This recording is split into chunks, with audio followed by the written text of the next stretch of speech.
The date is Friday, October 8th, and you're listening to Entertain This, a thought-provoking podcast encapsulating all things entertainment. Almost everyone has heard of Call of Duty Zombies, but maybe you didn't know the humble beginnings of this game mode from a time when zombies was everywhere in pop culture. We'll discuss that and the complicated lore of the first two games that feature zombies on this episode, so enjoy.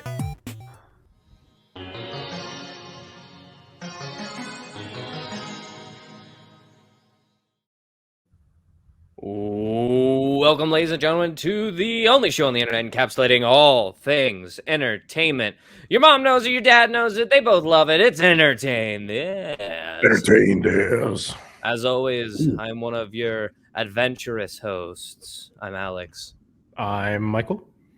And I'm Nick. And here's a little prelude for you guys before we jump into today's topic. Did you know that there are multiple episodes of the podcast where you can hear this recognizable sound? Yeah, I do know that. That is the sound of my dog's collar shaking when she wants something. And because I've noticed in so many episodes of the podcast that sound plays in the background, once again, it's... She has lost her collar privileges until further notice. But how are you going to know it's her? She's going to be a little quiet for a while, even though she's giving me the biggest goo-goo eyes right now. Like, can I have that back, Dad? I like being the jingle jangle. How am I to tell you that I need you when you're doing things? I'm not the jingle jangle.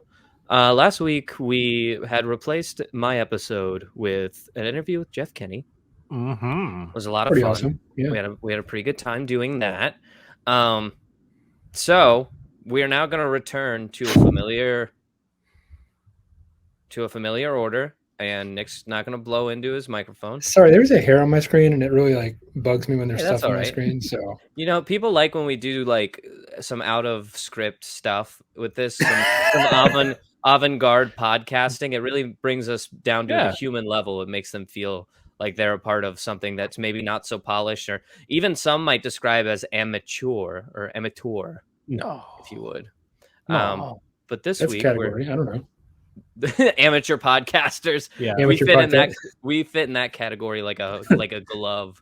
Yeah, I'm sure people absolutely love it when they tune in on like their favorite topic in the world, only to listen to 10-15 minutes of just ridiculous banter.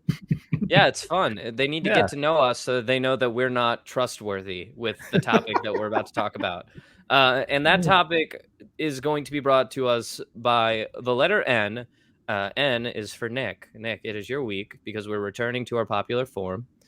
And I bet you have a script, and I bet it's multiple pages, and I bet we completely destroy it. So let's start the chaos as I throw it over to you, Nick. It's your week.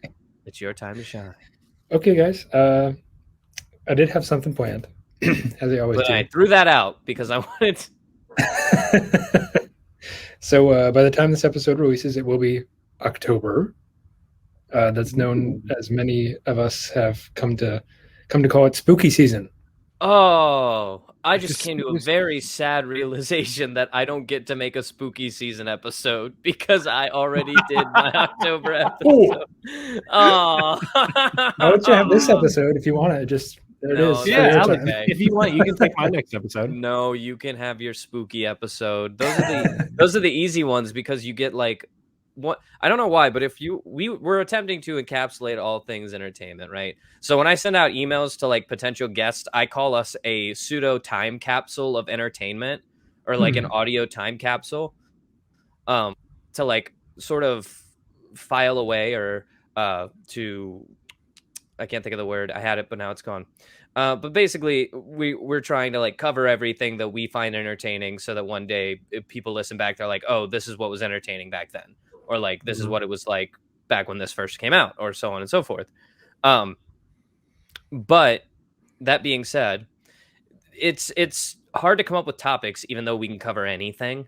But if you put those blinders on and you're like, okay, I can only cover Halloween related things, it's so much easier to come up with a topic for some reason. Because it's oh, I can come up with something Halloween that hasn't been covered yet. Easy. Yeah. But covering all things gets difficult. Yeah. This topic is in the spooky, scary neighborhood for sure. I wouldn't really call it horrific. It doesn't fit into the horror genre.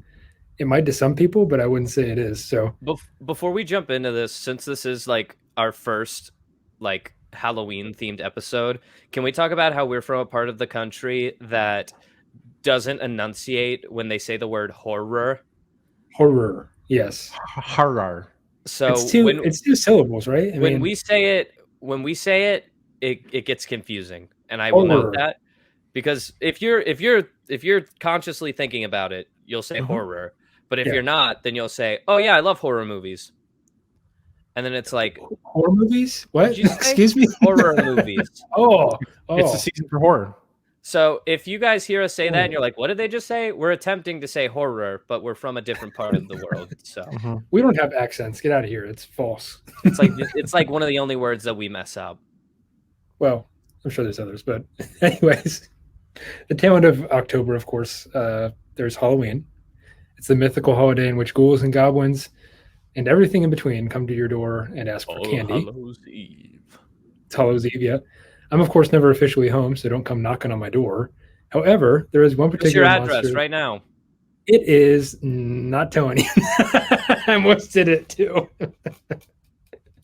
Anyways, there's one particular monster that rules supreme throughout video games and media alike, and even my neighborhood for that matter, and that is the zombie, the undead, those who have died and have somehow come back to life as a walking corpse.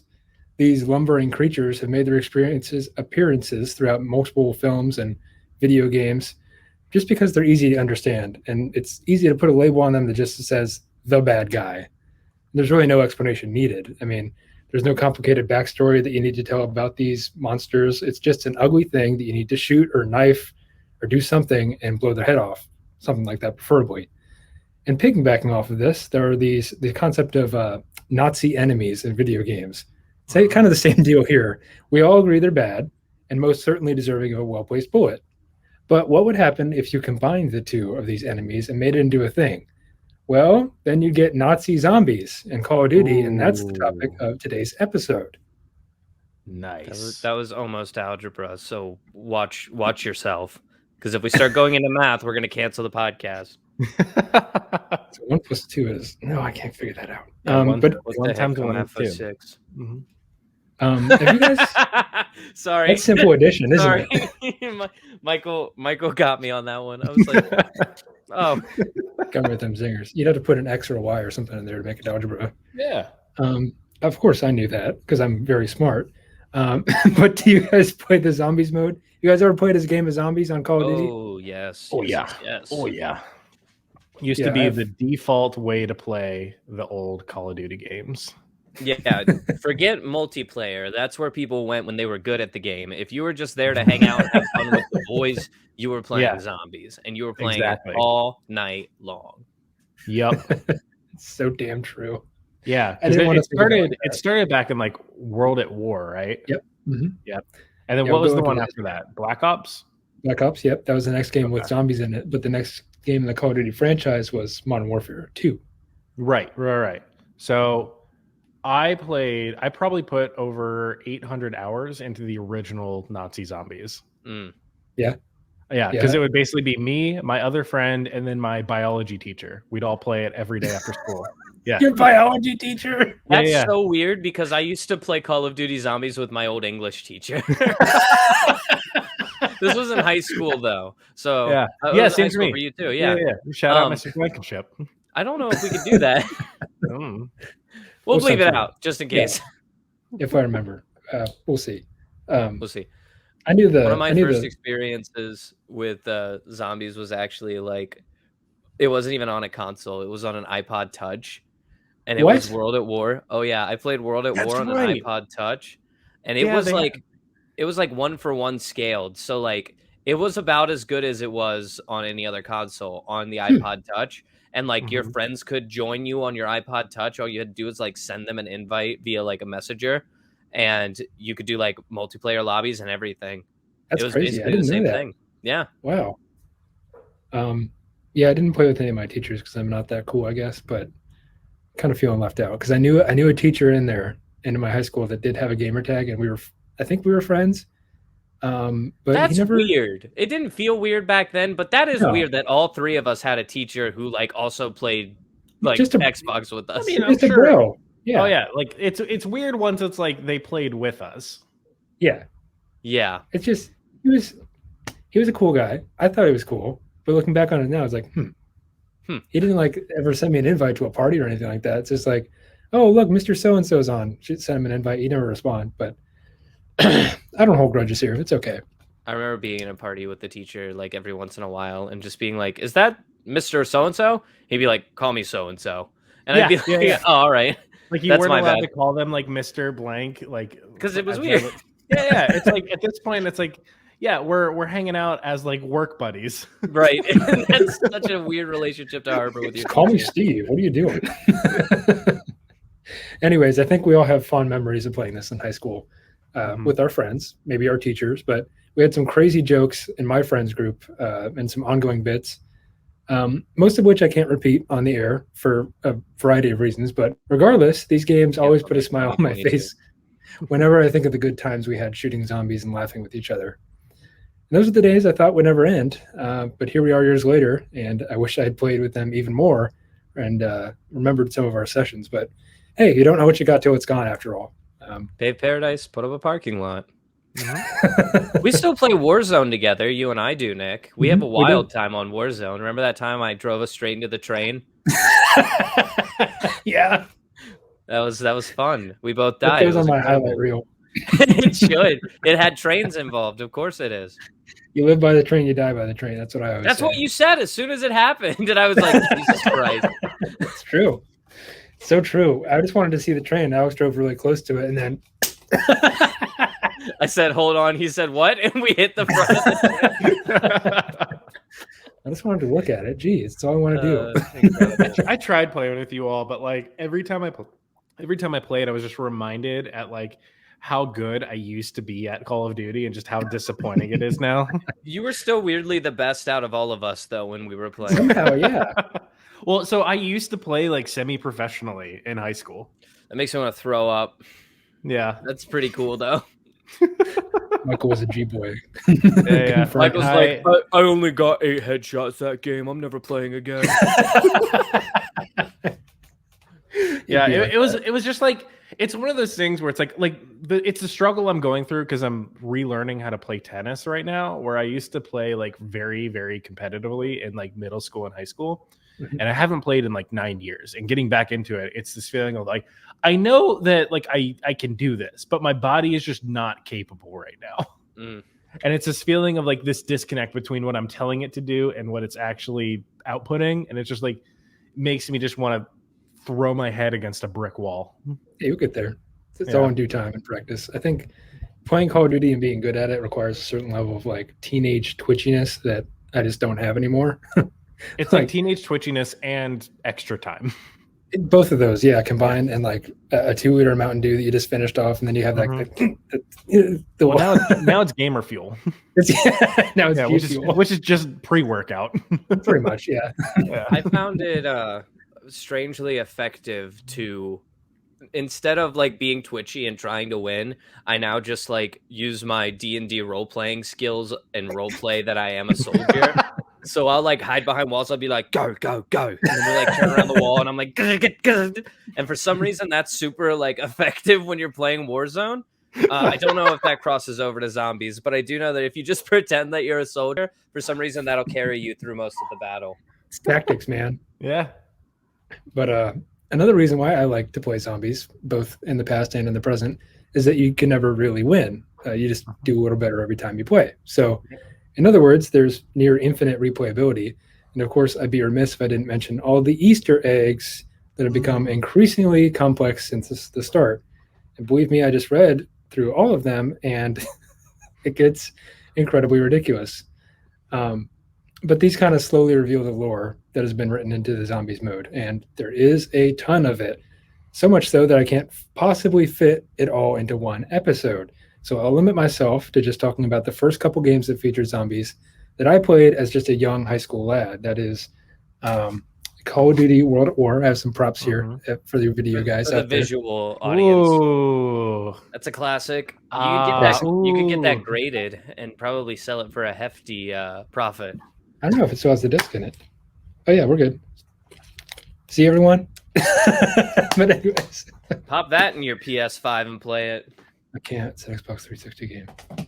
I have a 360 right over there. I'm not going to turn the computer around. Yeah, you can maybe if you go give it to GameStop, you can probably get a good $2 for it. Wow, that is incredibly generous. Because they sell it used for 10. What a deal! How do they do it? So generous. Alex deal. Anyway, go ahead. So, briefly, I wanted to breeze through the history of the word zombie. The history of zombies. I love this. This the is monster. What a great way to start this. Yeah, we're just going to slide into it real quick. Yeah, go into the etymology of the word zombie. Yeah, it's actually pretty interesting. So, the word zombie, in air quotes here, was first recorded in 1819 by A History of Brazil by the poet Robert Southey in the form of zombie. That's without an E at the end. And it was actually referring to the Afro-Brazilian rebel leader named Zumbi, and the etymology of his name in Nzimbi. The Oxford English Dictionary gives the origin of the word as a Central African kind of neologism and compares it to the Congo words Nzambi, meaning God, and Zumbi, meaning fetish. Not like a sexual fetish. It's just like an object that, There's other kinds of fetishes? Yeah. Oh, okay. It's kind of like a religious idolatry type of thing where you have a, kind of like an object. Like technically, like a rosary can be considered like a fetish. Yes. Guys, let's just bulldoze through this one, huh? Okay. Hold your commentary till the end. But in Haitian folklore, that little island out in the middle of the Atlantic that we all know and love, a zombie comes from the Haitian French for zombie, again without the E, and Haitian Creole zombie with an N. It's an animated corpse that has been raised by magical means such as witchcraft.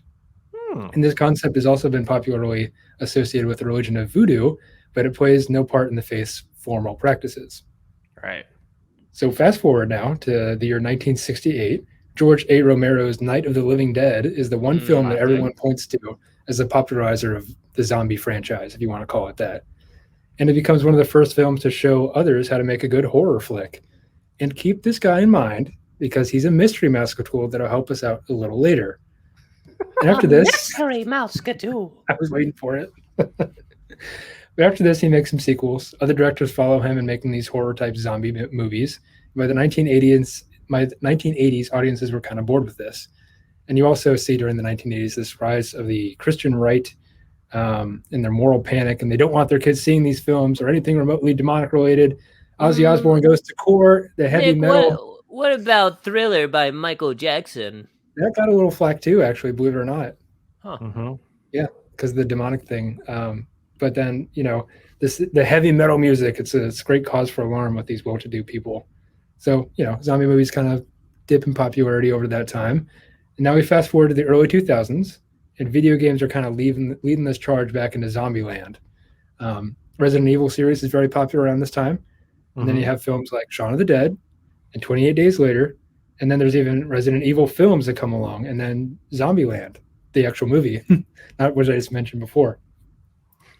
But if we turn back the pages of time real quick, we once again return to the all too familiar period known as the late 2000s. Oh yeah, it's nostalgia time here. So what do you guys remember about pop culture and entertainment around this time? What kind of shows are you guys watching around this? You want us to say The Walking Dead, so I'm just going to say it. Okay, nice try. Nice try, but no. Oh, it's okay. The late 2000s, God, that I don't know, because it feels like I could name like something that came out 3 years ago. I was watching Heroes for sure. Heroes, okay. You remember I know Heroes. Lost. Scrubs was a big thing. Scrubs was a big one. Yeah. Parks and Rec, maybe? The Marvel Cinematic Universe was just kicking off. That's right. That was the only movie I had on my iPod video. Nice. Very good choice. Yeah. I forget that was a thing. There's so much stuff that I just forget about the past, and it's kind of sad, to be honest. But yeah. Oh, that's right. How I Met Your Mother. Yeah. I don't remember what shows I was into, but like around 2010 or 2012, of course, we have The Walking Dead, which I was into hardcore. I'd get home every day from college and I'd flip on the TV. I was like, oh, I can't miss this. Can't miss The Walking Dead. I got to see what Rick and Coral are doing.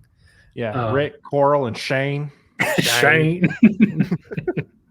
Such a good show. But I'd like to tie this into like the whole apocalypse genre, if we can even call that a genre. But it was the upcoming Mayan calendar ending in 2012. You remember that? Everyone thought, oh, the world is ending. The world's going to end. History Channel was rolling the Nostradamus thing nonstop. And then out of this, you kind of get like the rugged survivalist shows that I was into. Preppers. I don't know. I just like to toy with the idea of society collapsing and me going out there and fighting against the elements. But at the ripe age of 15 for me. Yeah, like what am I gonna do? Oh yeah, 15. I can fire a gun. I can fight zombies. Yeah, it's like I've read Hatchet. Survive. Now we're like in a real pandemic, and I'm scared to death, like of everything. And like to avoid the zombie apocalypse would be just terribly difficult. You come to realize after going through what we've been through, because just the spread rate of it, you'll end up with it. Like no one ever questions. Everyone's like, "Oh, I could survive a zombie apocalypse," but no one ever asks, like, "How did all those zombies get there to begin with?" Like there was a large population of people who was just like, "I just got the flu," and then they turned undead. So like you're gonna end up being one of those guys probably. That's like 60% of us are gonna be them. So hedge your bets. Yeah, wear a mask too. I mean, but do I have to say it even more? And if they come out with a zombie vaccine, I don't know. Give it a try. Give it a go. Maybe give it a shot if you'd excuse the pun. If they're like, hey, if you take this shot, you won't turn into a zombie. Maybe don't. Maybe don't. Maybe don't. Maybe don't say it doesn't work. Maybe don't do those things. Anyway, let's keep going. You get a mild case of the zombie disease. That's it. It's fine. Anyways. We're off our rockers, folks. That took a turn for the worst. Yeah, I was like, oh yeah, I had this fantasy where like I'd go to the nearest army depot and then get all the weapons. Where's the nearest army depot to you right now, Nick? There's a National Guard depot in Lebanon, Ohio. That's the only one I know. And even that, it's like the National Guard. It's not like the real army, so they don't have like the most up-to-date tech and all that. But plus, that's just a fantasy. They're not gonna let you in. I'll knock really loud. Please. Be like, no. Okay, I tried. I'm gonna go home now. I'm gonna go home and watch Netflix now. But around this time period in the late 2000s, I think the emo look I remember being really popular. With the ladies in high school had like the dark eyeliner and the black fingernail polish and all that. I was kind of into that. I'm not gonna lie. I didn't wear the eyeliner or the makeup or anything. Just to be clear, I went to a private school. They wouldn't allow that. But there's a whole death metal scene. I remember Korn being really popular. Everyone knew the Down with the Sickness song by whoever that was. And Zombies. Disturbed. Yeah. Okay. Zombies seem to be everywhere, no matter where you looked. There was a zombie this, there was an undead that. And I'm not going to suggest for 1 minute that Call of Duty started any of this obsession with the undead, but just know that it's a contributing factor to this cultural time period in which we lived through. And that popularity kind of spilled over to television a little later with The Walking Dead coming out in like 2012, I think it was, which is a show, like I mentioned before, that I used to watch absolutely religiously back in the day. And that even spilled over into Minecraft, I'd argue, where one of the first enemies implemented in the game was a zombie. And it's once again easy to understand that these NPCs are bad and you must slay them, because after all, you see a blocky blob coming forth with these arms outstretched like that. You're like, yeah, I'm probably going to stab it with my sword. So that pretty much brings us up to speed with the Call of Duty World at War's release date on the heels of this banger of a game called Call of Duty 4 Modern Warfare, just a year before. Call of Duty returned once again to their bread and butter, which was World War II. It's kind of the subject matter where they got famous, like Call of Duty 1, 2, and 3 all dealt with, the Second Great War, if you want to call it that. So let's go to the idea for zombies. You had Call of Duty World at War coming out in 2008. Zombies was developed by the developers in their spare time. They thought this would be cool to have in the game. It wasn't like a top-down mandate from Activision executives. They just thought it'd be something that would be fun. and it was possibly inspired from what I've read about their motion capturing actors on like a sound stage, and they had one of them get pretended to be blown up by a shell, and he flopped over, or he walked staggeredly, or something like that. And they were like, "Oh, that kind of looks like a zombie." So it's a dubious claim, I'll be honest, but it sounds legit. Sounds legit. Activision executives did eventually play this prototype of Zombies, and they saw how good it was, and they thought that, you know what, it'd probably be best not to market this or even see it from the main menu, because you have to remember how the Call of Duty World at War menu was laid out. It was just, I think it was like campaign, multiplayer, credits, or something like that. There wasn't zombies. There wasn't zombies on the main menu. What, can you imagine that today? It's just, they brushed it under the rug. It was this thing that was unlocked after you beat campaign. Which is kind of bizarre to think about it. Yeah, because you beat the campaign, and then once the credits finish up, you get a cutscene of the zombies raising from the dead and crawling towards like a base or something. Yeah, it's a bunker. I remember that cutscene because I just watched it today. But you're like breathing heavy. Your character's like, and there's a down plane right next to you, and it's really foggy out, really gray. And you see this lumbering mass out in the distance, like it's kind of staggering towards you. And then you're like, uh-oh. It fades to black, and then what do you see? Big, bold blood letters, Nazi zombies. You're like, oh, shit, what is this? Yep. Turns out I'm going to be playing this game for the rest of my life. Until I'm at least 28. We'll give it another year. Why not? Yeah, you and I still play zombies. I was about to say, you and I played zombies within the last year. I pull hard on that, yeah. I was playing a little, what's the latest map called? Mauer de Toten or something like that. It's the latest zombies map. You should go play it. I'd recommend it. We can get to that at the end. Is that the one that I played with you all like twice? No, I don't think so. That was the first map that was released. Oh, so there's another new one. There's 3 maps out now, yeah, for Call of Duty Cold War. It takes a minute to get used to, that's for sure. But it all starts with this progenitor map, if I may give it a 2-cent word. It's called Nacht der Untoten, which is Night of the Undead. I hope I pronounced that right. I don't know. I'm not German. But it's the simplest map. It's the first map of this series that blew up in popularity. So you get through that cutscene, and briefly there's the mechanics of the game that I need to go into. So yeah, there's wave after wave. There's waves of these zombies, and with each passing wave, the zombies get more and more difficult and faster and more lethal. So when it gets to like the past like round 20 or 15 or something like that, they can pretty much one hit kill you. And they can outrun you even when you're sprinting. And then you start off with like a base gun. It's like a pistol or something like that. And there's these guns that you can buy off the wall for points that you get from killing the zombies.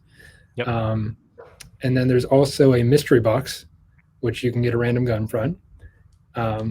That might be a minor mystery masker tool that'll help us later, but we'll get to it. But I think that's pretty much it. It's just a really simple shoot 'em up, round-based game. Yeah, that's all there is to it. Yeah, and there was like the whole notion that you like in order to like get to other parts of the map, you had to like unblock certain areas. Yeah, you had to buy a door. Yep.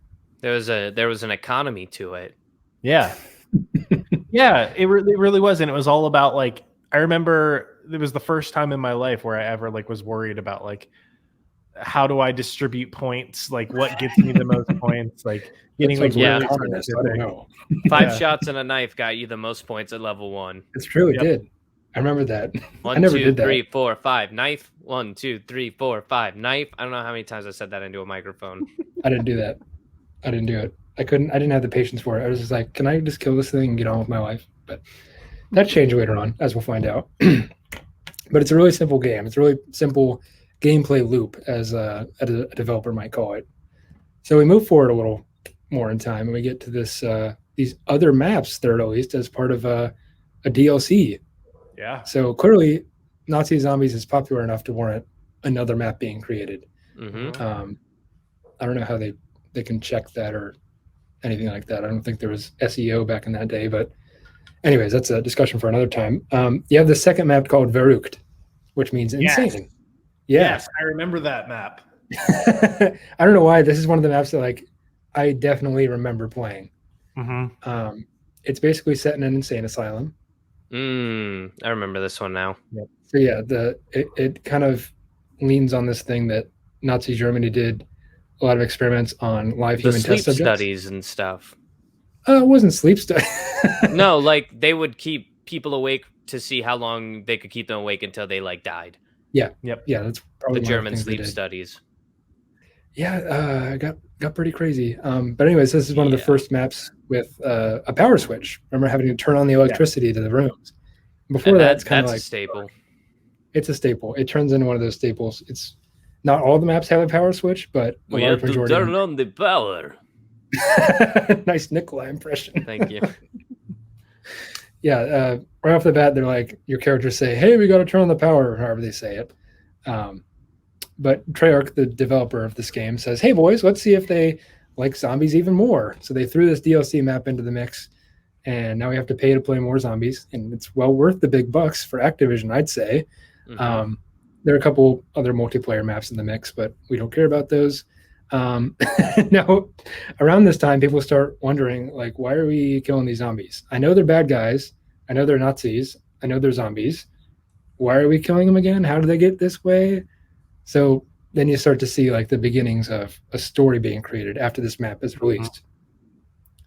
And it's kind of well known that Nazi Germany did many experiments on live human test subjects, which is incredibly immoral, especially those people that were placed in insane asylums for any number of reasons.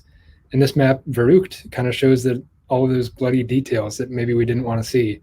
There's blood on the operating table. There's giblets everywhere. There's electroshock therapy rooms.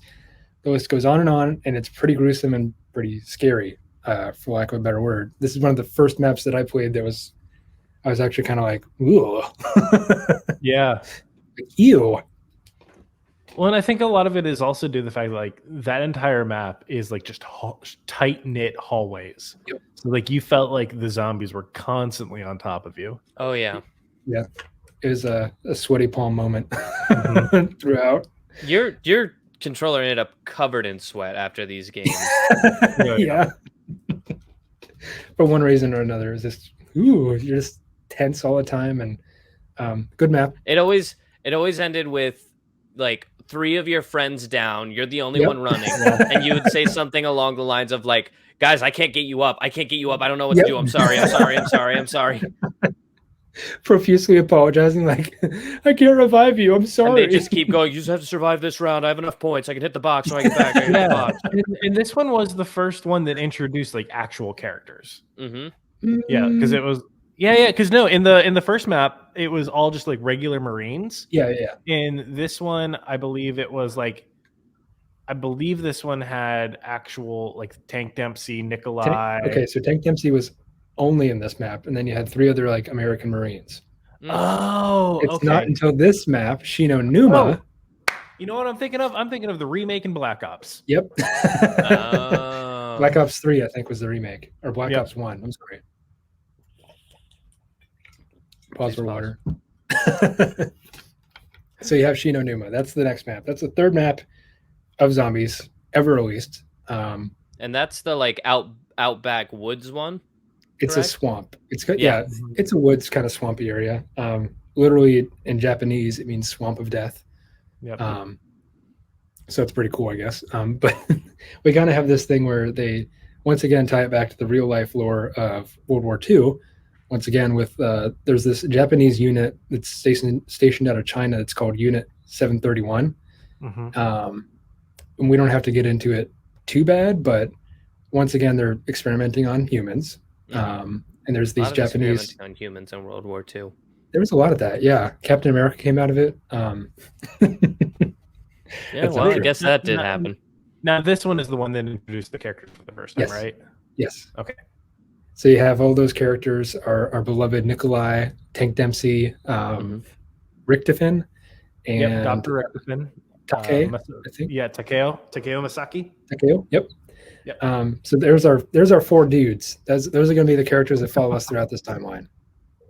A whole bunch of guys that are just really endearing. But so Unit 731 exists, and they do all these evil and cruel things. If you got a strong stomach, you should go read some of those things that happened. It's really bad. But it just goes to show that in World War II, I think both sides were really desperate to win the war, because in 1944, when it rolls around, all the sides are like depleted of all their cash and resources, and they're kind of like sitting here fighting this stalemate war. They're just holding out just to hold out. And here comes America, and in June 6th, and they storm the beaches, and then Germany gets even more and more desperate. So it's a time of desperation on the Axis powers. But this is tied into the game, where it's reflected as Group 937, who is the group who is responsible for the creation of the zombies in the first place. Mm-hmm. And this is the first piece of lore that's introduced with this map, Shino Numa. You can see their emblem, I think, on a couple of doors and stuff like that. But anyways, this is one of the first maps where we once again are introduced to our characters. You got an American Tank Dempsey. Mm-hmm. He kind of has this like deep gravelly voice. Takeo, who is a Japanese soldier. Nikolai Reznov, is that his last name? I forget his last name. No, Nikolai. Belinsky. Nikolai Belinsky. Yep. Yeah, he's always making comments about vodka, very stereotypical Russian. Mm-hmm. Richtofen, who's a Nazi German guy. He's always making typical German remarks, I guess. Yeah, and he's I believe, if I remember correctly, so correct me if I'm wrong, he was directly involved in a lot of the lore behind the scenes and creating the zombies. Mm-hmm. Yeah, he was in Group 937. Yeah, and he was the one who made the the pistol, the plasma pistol, or the laser pistol, and the Wonder Waffle. The ray gun, yeah, the Wonder Waffle. Yeah. The ray gun. Ray gun, all that. Ooh, you wanted that ray gun bad. Oh, yeah. You get that out of the mystery box, you're like, I'm set, dude. That ray gun was the equivalent of having Heelys. When you got the ray gun, you were the shit.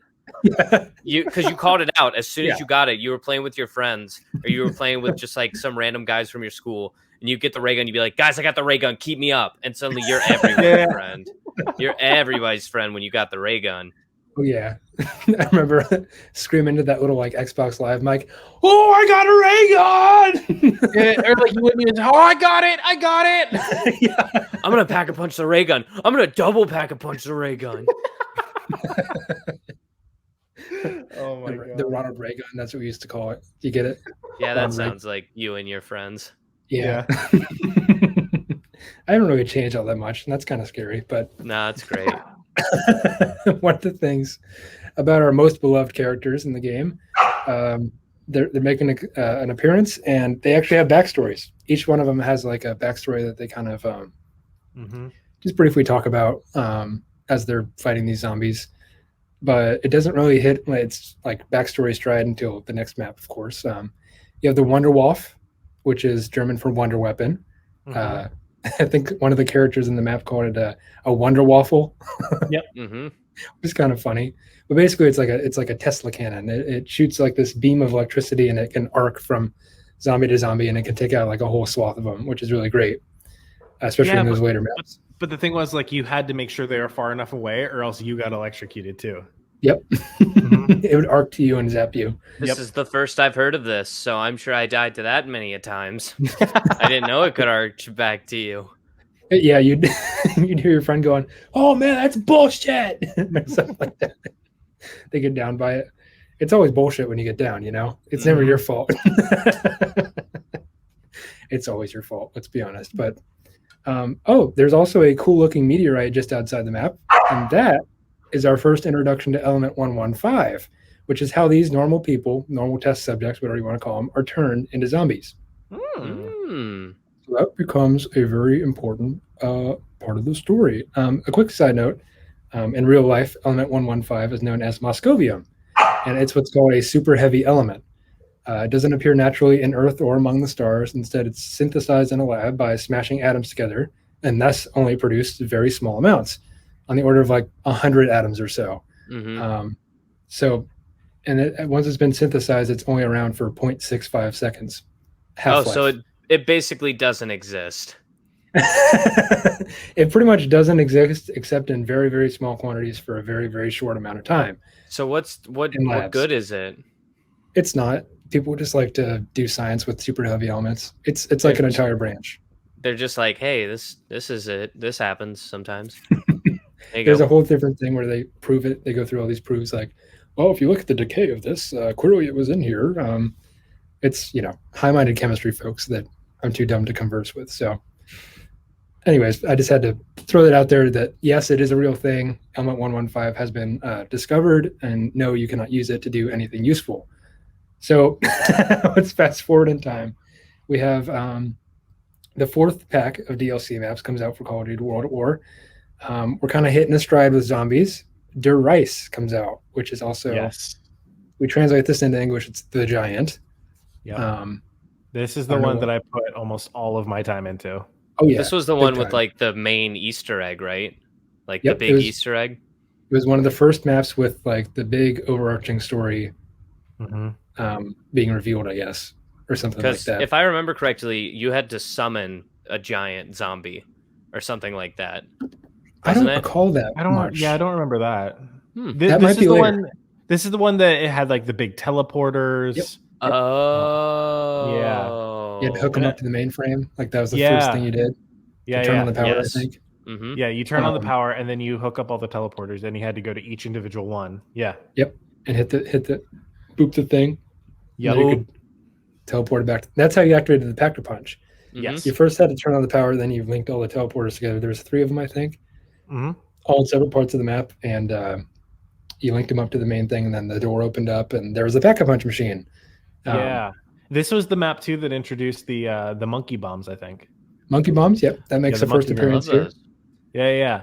And I remember there was a Easter egg for this one where there was like a furnace, and if you threw the monkey bombs like into the furnace, a little girl's voice came over and was just like, what are you doing to Mr. Monkey? He just wanted to play. Yep. And it's just like, oh, I hated that. But that happened. But we find out who that little girl is later on. You sure do. That's a little Easter egg. It's an actual Easter egg. It's not part of the story. I don't know why they call the story Easter eggs, and they should just call it separate things. But anyways, that's a point of contention. But easily, I think this is one of our all-time favorite maps. Right? I don't think that's controversial in any measure of the word, but I played this a ton. It's kind of a sweet spot in our lifetimes where it was right before our friends got real jobs and cars and places to go, and all we had to do was sit at home and do our homework, or not do it in my case. But you have this creepy little girl voice that happens, and this is the first real lore that gets fleshed out into the Call of Duty cinematic universe. This little girl's name is Samantha Maxis, and she's the daughter of Ludwig Maxis, who is the leader of Group 937 in Germany. It's a really convoluted process. This thing is called the fly trap. The fly trap Easter egg. You say that, and anyone will be like, "Oh, I know how to do that." It's relatively simple compared to later on maps, but right off the bat, you have to take a Pack-a-Punch weapon. The player must shoot a panel down an alleyway near a mainframe and animal test laboratories, and you have to throw a grenade while holding an upgraded weapon. After this, 8 objects will fly out in a ring and spread across the map. They can be found in 3 set locations. There's a teddy bear with a Bowie knife found above a wall gun. There's another teddy bear holding a Juggernog bottle. And there's a monkey bomb holding a grenade and a Molotov cocktail found in the furnace near the Thompson. The player must shoot these items. The weapon does not have to be upgraded every time an item was found. As when initiating the Easter egg, Samantha Maxis will speak to the player when shooting a panel, and she will giggle and say, "I want to play a game. Let's play hide and seek." And then after finding the first item in no particular order, she says, "Yay, you found one." Second one says, "Yay, you found another one." The last item, she says, "You win, game over." She says all these in like kind of this sweet, excited tone, except for the last one where she sounds a little pissed, a little angry. So that's cool, I guess. It's a little scary thing. That's all it is in the first and this first installment of like the zombie lore. You don't find out any more than that. It's just like this weird thing that happens, and I don't know. Demonic little girls are always scary. That's not gonna change. So let's fast forward once again to 2010, where we have Call of Duty Black Ops being released. The first installment of Black Ops after I think 4 have been released now. They're up to Black Ops 4. They're probably going to make a Black Ops 5 in the future. Yeah, probably. It's unfortunate. But all the maps that were ever made for Call of Duty World at War, they're all in the past. We have the DLCs. Even when Modern Warfare 2 is out, I always popped in World at War to go play zombies with the guys. just because that's the way things are. Modern Warfare 2 is obviously still a banger, but zombies are back once again in an Activision Treyarch game published thing. And the first map available on the base game. I don't recall if you have to beat the campaign to play this one or not, but it's called Kino der Toten, which is Theater of the Undead. Yeah. Yes. This was my bread and butter. I'm a couple years younger than you guys, as we've mentioned. This is what me and my friends played unendingly, was this exact map. Yeah, I remember I played this one quite a bit, but like it never hooked me the same. I think this is actually like the real last like Nazi zombies game that I ever really played. Really? That's unfortunate. Yeah, I know. Yeah. This was my bread and butter. I remember everything about this map.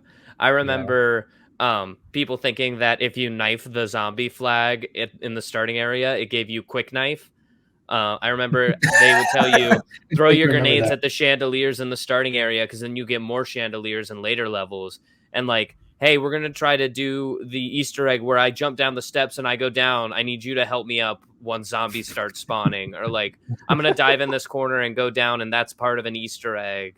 Or like, grab this meteorite in the corner. That's part of it. You know? Yeah. So the last map, if I remember right, there was like an upgrade system where you could get like a golden version of the gun, right? Or am I thinking of Race? I believe so. I don't remember that. You might be right. I don't know. I know the newest one you do for sure. Yeah. Right. But then in like this one, this is the first one that had like an actual like true upgrade mechanism where like you get like real benefits, not just like a more powerful gun. Yeah, this one you got like you could get like a laser sight and you could get like different actual power-ups and like actual attachments to the guns when you stuck them through the pack-a-punch machine. That's right. Yeah. Right. Yeah, because originally you could just put the gun in the pack-a-punch machine and it's a little more powerful when it goes pew-pew. Hey Nick, why haven't we talked about the sodas? The sodas? Yeah. The sodas. Oh, I forgot to mention that. Yeah, in Verrucht there's power-ups mentioned. I think the original 4 like Juggernog, which gives you more health, obviously, because Juggernaut is a big, powerful being. There's Double Tap Cola, or root beer, which makes your gun shoot twice as fast. Yeah. There's Speed Cola. Yeah, Quick Revive. And Quick Revive. And those are the main 4, I think. I remember there was the Juggernog song in the theater was reach for Juggernaut. And then if you were playing as Nikolai, he said, reach for vodka tonight. Yeah. All the characters like have these funny lines. Just like one-liners that they say just off the cuff. It's really fun. There's a couple other perks introduced later on. Like Der Wonder Fizz is in the new Call of Duty game. PhD Flopper is introduced in Call of Duty Black Ops, which is kind of a tongue-in-cheek to reference to a certain organ that a male has. And then there's a couple others that I don't remember, but I'm sure we'll get to those later. So Kino der Toten, back to this now. This is one of the first maps where the crawler zombies are introduced.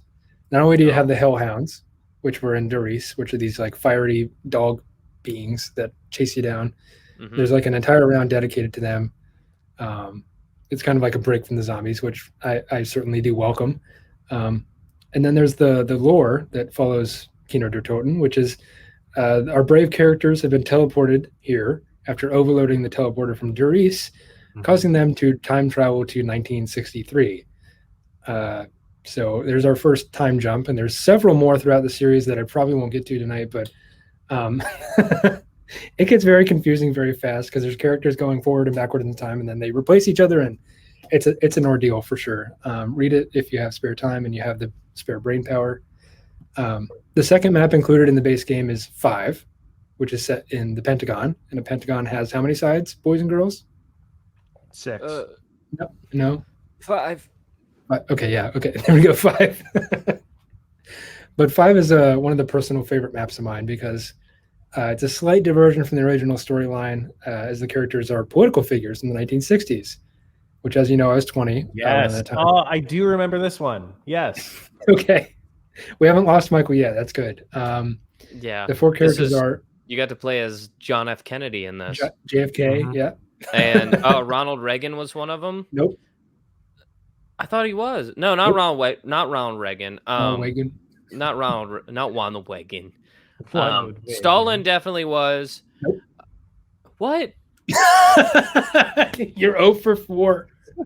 Or 1 for 4. I got guess. JFK. I can't remember the president who's like, I am not a crook, but that guy was in it. That's Tricky Dick. Yeah, Richard Nixon. That was it. Ricky Nixon Dicky. was in it. Yeah, I think you're thinking of your John F. Kennedy, Richard Nixon, Fidel Castro. Fidel Castro. That's who. And then I don't remember who the other one is. The 4th one is a titan among people in the mid 20th century. He is Robert McNamara. I don't know who that is. Robert McNamara is the Secretary of Defense under John F. Kennedy. He's great. He's a really interesting guy. I watched his documentary called The Fog of War, where he's like reflecting on the Vietnam War and how we got involved in all that. But yeah, he's involved with that. He was one of the quote unquote whiz kids from the 1940s who helped revive like Chrysler, Jeep, and Dodge and Ford to become one of the power players in the automotive industry today. And very analytical, kind of like nerdy guy from that time. And he analyzes all these things. And anyways, that's his lore. So there you go. Free history lesson. It's on the house. But I think the only way to unlock this map was to complete the campaign, or just have a friend that did and send you an invite, so you didn't have to play it. But it's the first map custom made for this new engine in Black Ops. So it's all set in the Pentagon. It's set in like the lower levels, the secret levels that normal people aren't allowed to walk. I'm not allowed to walk into the Pentagon. I don't think any of us are. I just realized that. Nope. You'll never see the inside. Just forget it. Unless you're in the game, of course. But it shows a clear refinement of the mechanics compared to like the first maps of the series. So this time around, the zombies are available from the very start. Everyone knows it from the very start of the main menu. Everyone sees, oh, zombies. I can play zombies. It might be grayed out when you first upload the game or whatever. But everybody knows it right off the bat. It's popular as hell. So one of the things you have to do within this map is you have to lower the DEFCON level. The DEFCON is standing for Defense Readiness Condition. I don't know why they shortened it to DEFCON, but it's basically how ready our armed forces are for warfare. DEFCON 1, when you arrive, translates to total nuclear war being imminent or occurring actively. And fun fact, our current DEFCON level is 4, indicating the U.S. forces are above normal level of readiness. So there's 5 levels, 5 being like the most chill. People are like, oh, we're ready, but not that ready. So 4 is like, we're kind of ready. And 1 is like... 4 is like, yeah, we're good to go, but we'd rather not. There's code names for this in NATO. Like 2 is cocked pistol. 5 is fade out. It's these cool like military names for all of these things. So. And then 1 is shots fired. 1 is officer down. So third map, here we go. Ascension. It's the first DLC map, and it has this giant rocket in like the far off distance or something AMC like that. to the moon. No, that's next. Thank you for your stonks. It takes place in an abandoned Soviet cosmodrome, and there's the first map where space monkeys are introduced, who have replaced the Pentagon Thief and Hellhounds rounds. That was a weird thing that I remember about 5, is there's like that weird mad scientist guy that stole your shit. Mm-hmm. He's called the Pentagon Thief, as I found out later. But wow, didn't know that. I don't know if it's probably based off a real person that stole secrets from the government, but that's just speculation, of course. It's a game theory. If I can I say that? It's just a theory. It's a game theory. Thanks so much for entertaining this. There's 2 new wonder weapons which make their debut. There's the Gersh device, which opens up like a black hole and sucks everyone in, and there's the Matryoshka doll, with which are tactical grenades. So you hold them in your tactical grenades slot. This map also features a Russian cosmonaut, scientist, and military and civilian zombies. However, gas zombies do not return. And that's another thing to mention about 5 is the zombies take on this like 1960s either military or scientist garb. So they aren't, I guess they're not technically Nazi zombies. They're just kind of zombies at this point. which might reflect the change later on in the other games, but people just didn't want to say Nazi anymore. So it's cool with me, whatever you want to decide to do. So you travel to the Soviet Cosmodrome. Our 4 main characters are back once again. We have Nikolai and Tank Dempsey and all that. So they're back. They time travel. They time travel once again to 1963. Actually, no, they take a lunar lander that's in the Pentagon. No, is it in the Pentagon? It's in Kino Toten. Then they teleport to Russia, Cosmodrome, same time period. Yeah, I don't know. But anyways. You're supposed to be the expert on this. I know, I'm sorry. There's Group 935 has set up a Kino facility and it has a lunar lander in it. They have to go to this Russian Cosmodrome to recover Richtofon's diary. So he dropped it. It's a big deal. This map once again introduces the Easter egg plot with something called the Casimir mechanism. And once again, it's a long and convoluted process to accomplish it. I'm not sure how anyone really figured it out, but basically a scientist named Gersh is trapped inside his device. You have to get him out of it. So after doing some things and jumping through hoops and whatever else, you do this, and you soon return to the screen will turn black and white, and Samantha, our old friend, the little girl, screams, "Come find me." When her scream ends, the scream goes back to color, and the node puzzle is complete. So once again, it's one of those scary things. It's like, what? How does this fit into the story? It's explained later on, of course. But second DLC map here is Call of the Dead. You see what I did there with the Mystery Mask tool? Because it's by George A. Romero, the director. Here we go. So it's yet another departure from the original storyline, which I really don't mind. But this time we got some celebrities. We got some actors playing themselves in a video game, which is, I guess, kind of meta. But the celebrities in no particular order are Sarah Michelle Gellar, who I think is in Buffy Vampire Slayer or something like that. I could be wrong. Robert Englund, who I think is important. Oh my God, we're an entertainment podcast. I don't follow these celebrities. I just know they said funny things on a game that I used to play a long time ago. You get Michael Rooker, who I think is in the Marvel Disney Plus series with the person. I don't know. I recognize his voice. Michael Rooker was in Guardians of the Galaxy. That's it. Thank you. Yeah, he I was drawing a blank. He was also in The Walking Dead for a very long time. How did I miss that? So that's an even better reason to put him in this game. I knew his voice sounded familiar. He's the guy who plays Yondu. Yeah, he plays Yondu. Yeah, Yondu is the person I know from like recent history. I was like, how did I miss The Walking Dead? Was he in like season 4 or something? Because no, he's in season 1. He's who's the guy with the crossbow? With the crossbow. It's his brother. Okay. Yeah, but he's in season 1, and he is like the big jackass that everyone hates, but you assume he gets killed. But then he gets you left learn on a roof. He gets left on a roof, but then Daryl Dixon's brother. The motorcycle guy. Then you find out that like he just cut his hand off because he was handcuffed up there. Mm-hmm. Yeah. But then he just like cut his hand off, escaped, and ended up getting safety with the mayor. And he got sword hand. Yeah, that's right. Huh. Sarah Michelle Gellar was from Buffy and the Vampire Slayer. Yeah, so she was Buffy, but she was also Daphne in Scooby Doo, which is important. The real life Scooby Doo movies. Oh yeah, the scantily clad. Yeah, I remember that. Okay. Yeah, I guess you do. Who's the other actor? Oh, Danny Trejo. Who's that? You don't know who Danny Trejo is? Okay, great. No, he's Machete. He's the kind of stereotypical. He's the uncle from Spy Kids. Uncle, yeah. That's the only thing I know him from. Yeah, he was Machete as the uncle in Spy Kids. Yeah. Like in canon, he is actually Machete. Mm-hmm. Spy Kids is another episode I'm gonna have to do. Maybe you guys will do it. I don't know.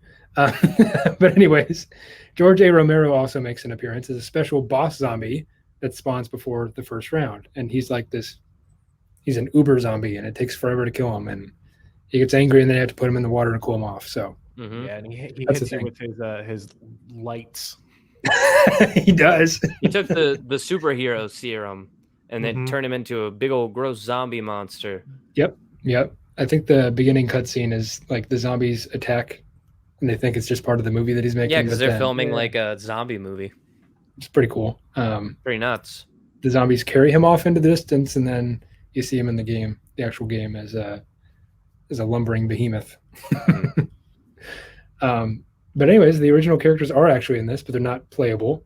They're trapped in behind like a vault door as part of an Easter egg in this map, and the players, your actors, have to help these original characters escape to paradise in an Easter egg called stand-in or ensemble cast. So once again, it's a long, convoluted process. There's multiple steps. There's an ancient artifact you have to get called a goldenrod. You send it down a pipe to the trapped characters, and that allows them to travel to the next map called, anyone? Go ahead. Okay, This is Shangri-La. Yeah, this is where Shangri-La. I just stopped playing Call of Duty, so I do I not actually remember anything. I know these maps, Yeah. but I don't know much about them until you start talking about them. Yeah, this map is like a black area in my brain for some reason. It's just like my brain wasn't recording when we were playing these maps. Maybe it's just because we didn't play them as often, but Shangri-La is kind of one of those maps that I had difficulty remembering because, as you know, human memory is flawed. But I remember it being like a jungle map. it's jungle, and there's like a temple in it. Mm-hmm. Basically, the four main playable characters from before plays them again. It shouldn't surprise you. They're here. They're back from Call of the Dead. There's a major Easter egg called the Eclipse, where you have to get a focusing stone, and it gives every character a permanent power-up with all the perks. So you don't have to drink the sodas. They're just gifted upon you if you do this Easter egg. And it can only be completed once per game. So there's this big old Easter egg quest, and now we're up to 13 steps long. So there's 13 different steps you have to do. There's the Easter egg called Time Travel Hotel, and you have to rescue these explorers, Brock and Gary, and eventually From the Pokemon series. Nope. They could be. I haven't seen their faces. They're just voices. So they're explorers. They discover this temple, and you help them out. You acquire the focusing stone, which leads you to the next stop in the journey, which is Moon. Woo! You guys remember this map? AMC to the moon. Nope. Once again. I don't know how many times I'm going to have to correct you. Has AMC gone to the moon? No. I remember the moon because the jumping was crazy. Because you were on the freaking moon. Yeah. So you would like go outside because you had inside stuff you had to do, and then you would fight zombies outside. And when you fought zombies outside, it was silent. You jumped a lot higher, and the zombies would float off into space when you killed them. It's pretty cool. Yeah. I love that map. That's one of the maps that I actually remember and hold dear to my heart today. Because I love space, as you know. This map is on the moon, as evidenced by the title. It's a secret Nazi moon base, which is, wow, original idea. But you start off in Area 51. I think that's why the Area 51 raid started, because they're like, we want to get the teleport. This was a true. long time ago. That's This was not way true. before the raids. The quote-unquote raids with the guy Naruto running. But anyways, you start off on Area 51, and you're shooting the zombies, and there's no rounds, which is kind of strange. There's not like a round counter in the top right of the screen or anything like that. You just have to get to the teleporter, and you can kill zombies there. So kind of strange. You start out, you're like, what's going on? And then there's a big old teleporter. It's evident you have to go into the teleporter to get to the moon. So that's what you do. The four main characters are back once again. And this map also introduces these kind of strange phasing zombies and the astronaut zombies. And of course, there's the crawler zombies and the hellhounds all making a return in this one map. And I remember being really creeped out by the astronaut zombies because you couldn't see their faces. They have like the reflective shield down, and they're just kind of bouncing towards you like that. Yep. You're like, I'm scared. But Moon is just such a great map. It's laid out in a way that there's this underground section, and there's the obelisk, which is black. Yeah. The black There's obelisk. a lot of great stuff that went into that map.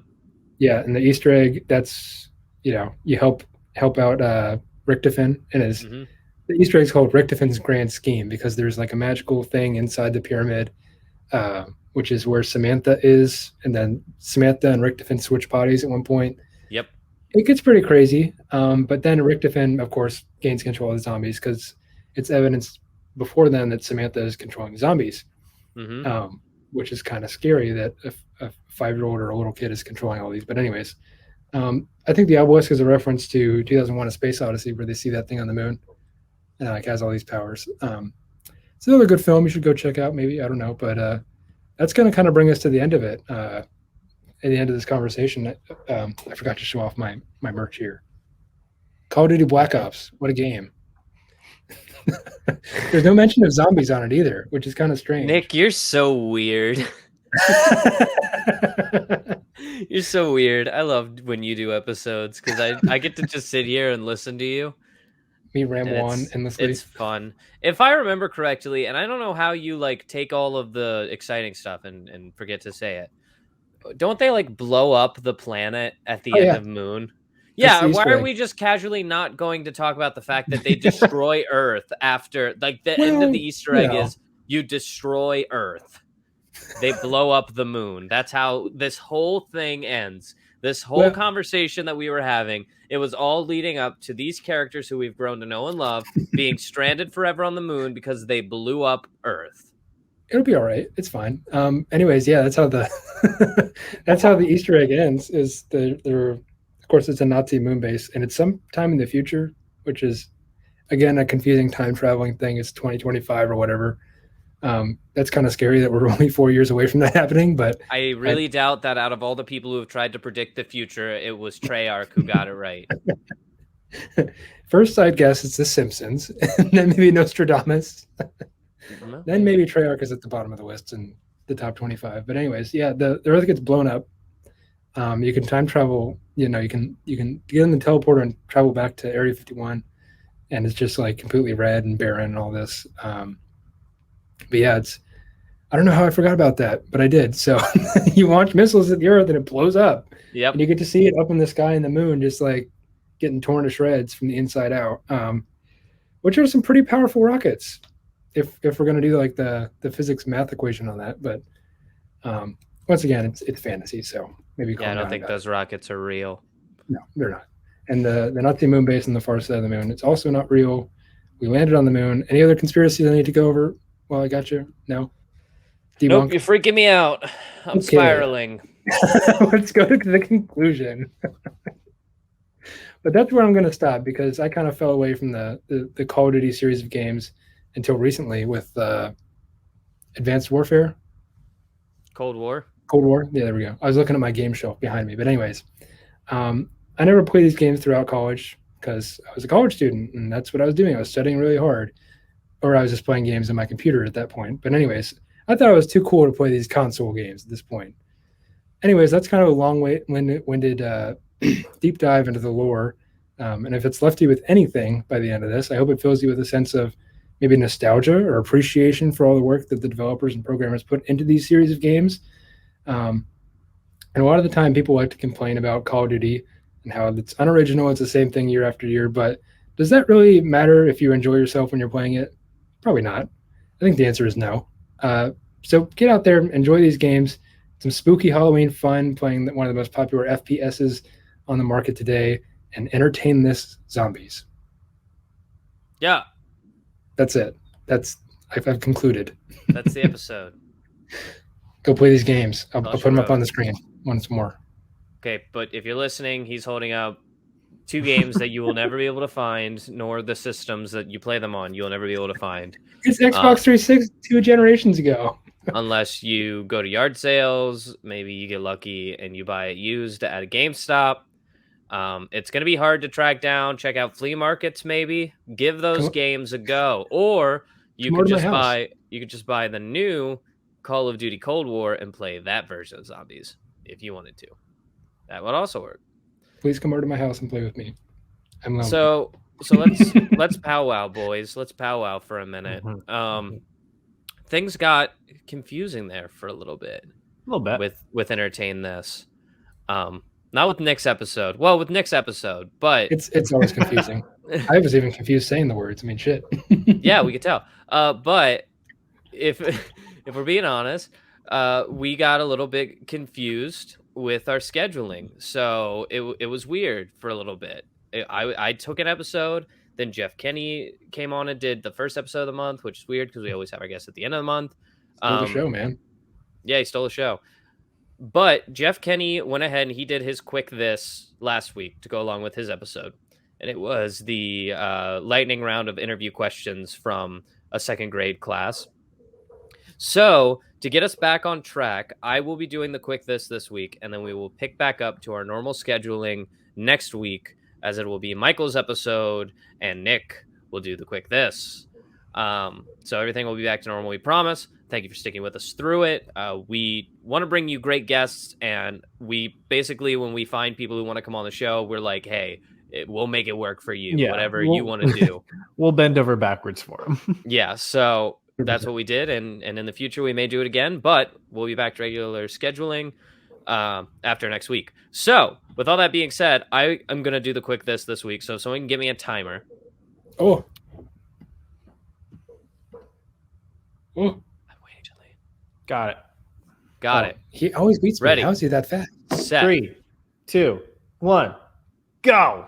So at the end of last month, I took the episode instead of the guest spot, and I talked about a little game called Piggy in Numberland. It was a nostalgic trip as we went through my adventures in trying to track down the game. It was based mostly around nostalgia, but we used Piggy as sort of a vehicle to talk about nostalgia. But I want to talk about nostalgia again, and I want to more importantly talk about a community that's out there that maybe you guys didn't know too much about, that are trying to dive back into old operating systems such as Windows 95, Windows 98, Windows 10, all of these old operating systems that are now obsolete and have been pushed out by their newer brethren. Windows has completely basically redone stuff. So if you guys remember what it used to be like in high school, when you'd like click start and then like you would go to like my computer and then you'd find your floppy disk or whatever, that basically it's way harder to get through the Windows stuff now. But there's a community out there who is using something called a virtual machine to emulate these old running systems. And I mean, it goes down to like you have to download files that act as the floppy disks that you used to insert into your Windows 98 computer so that you can boot up the Windows 98 virtual computer. You have to run it through all of that stuff virtually so you can basically trick this program into opening Windows 98. I recently went on a venture trying to participate in these festivities, and through trial and tribulation and a very helpful community, I was able to emulate both Windows 95 and Windows 98 on my Mac, my iMac computer, which is crazy to see me running a very small version of Windows 95 and Windows 98 on a Mac screen with like the Mac stuff still in the background. It was very, it was very neat to do. And I mean, the details in these communities, they have uploaded files that let you like update your virtual video cards and like update your virtual like sound systems, your virtual speaker systems and stuff like that. The reason that I know all this and the reason that I jumped through all of these hoops was because I've actually got in my possession right now a copy, and I'm going to show it to the visual people, of Piggy and Numberland. You're doing show and tell too. I appreciate this. Piggy and Numberland. I have a copy of it in my hand right now. If you're watching the video version, or you go on our YouTube and you watch the video version right now, it should be around timestamp 123, maybe a little bit after. I am holding up a copy of Piggy and Numberland in all of its glory. And CD case with a pig on it. So big announcement. As you guys know from the end of my last episode, I was in search of Piggy and Numberland, and it wasn't looking great. But I have officially found it. And I've got an emulator working now to play it. So what you can expect soon on the Entertain This YouTube channel is a series of me playing through Piggy and Numberland, an official documentation of the game, which is what we were kind of going for to begin with. So people will be able to go and they will be able to watch it if it's something that they've been looking for. They will be able to relive their Piggy daydreams. We are still in the process of... what's the legal way of saying this? Archiving this software.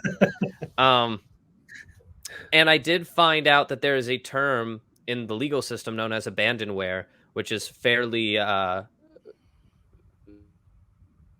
when a game gets so old that basically nobody cares about it anymore and nobody knows it exists. And Piggy is actually classified as abandonware now. So I should be able to archive it legally, which is great news. I am all good. So I will be working hard, hopefully with Michael's computer knowledge when we get a little bit of free time in the next couple of weeks, hopefully, maybe, to pull an iOS file from Piggy and upload it so that other people can, first off, figure out through this very helpful community how to do a virtual Windows 98 computer and thus be able to run this Piggy iOS through that Windows 98 interface. However, if you work on a PC already, you're not on Mac, you are actually able to run Piggy through that as of now. There are ways you can do it. You'll figure it out. You can Google stuff and watch YouTube videos. But basically, step by step. Under settings, you're able to like convert things to work for your computer, and it works on modern day Windows. So that's all I got. That's the announcement for Piggy. That's your update. It looks like mission success. Boom. Boom. Hey, as an added bonus, if you get it uploaded before next Friday, we can link it in the show notes. I probably won't, but we'll see. Okay, that's fair. I appreciate the honesty, man. It'll be. I'm looking forward to it for sure. I'll do another Piggy update whenever we figure it out, and then it will be in the show notes. Okay. We also have I didn't mention it during my Piggy episode, but I started a subreddit called Piggy Lost in Numberland that has recounted all of my my updates with Piggy, and it'll be another place to look for Piggy related content as it comes out, different videos and stuff that will come out involving Piggy and Numberland, and eventually the download link will also be posted there. So stay tuned. That's all we got. Yeah. Piggy has been an exciting adventure for me, and I've been having a lot of fun playing it on the side. I'm trying not to play too much so that I could still like give honest reactions while I'm like playing it and documenting it. I still haven't actually decided whether or not I'm going to do commentary, because I don't know if it's going to take away from other people's enjoyment of reliving through Piggy. But, you know, that's for us to do. I don't want to do that. That sounds hard. That sounds hard to do. But in the meantime, that's all we got this week. As always, if there's anything that we haven't covered that you think would make a good topic for our show, we always love taking your guys' suggestions, something that you love that we can get into. If it's a suggestion that we just don't think that we could cover without you, you might even get invited on to be a guest on the show. The best way to get in contact with us for those suggestions are, first off, just email us at entertainthispodcast.com, or you can go to our website, www.entertainthis.net. Scroll all the way to the bottom. There's a little questionnaire that you can fill out there. Get sent to our email. It's super easy. You can also contact us on our Twitter. We are entertain_this on Instagram. We are entertain this podcast. And on Facebook, we are podcast entertain this. If you want to find our Facebook group, we post updates there every Friday when we release new videos. There's also a chat room where you can talk about the stuff that we talked about in this episode with other people who are interested in it, just like you. Not a lot of people want to talk about Piggy and Numberland, and I get that, but someday you will. Until next time, entertain us so we can entertain you, and you can entertain this. Thank you so much for listening. We'll see you next Friday. Also, leave us iTunes reviews. Bye! Bye. Bye.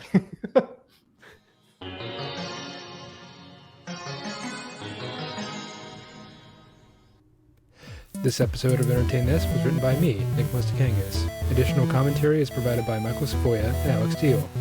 Our showrunner and resident fact-checker is Chloe Price. Our theme music is Rushable by Aaron Spencer, with interstitial music by DJW. Tune in every Friday for new episodes, and thanks for listening.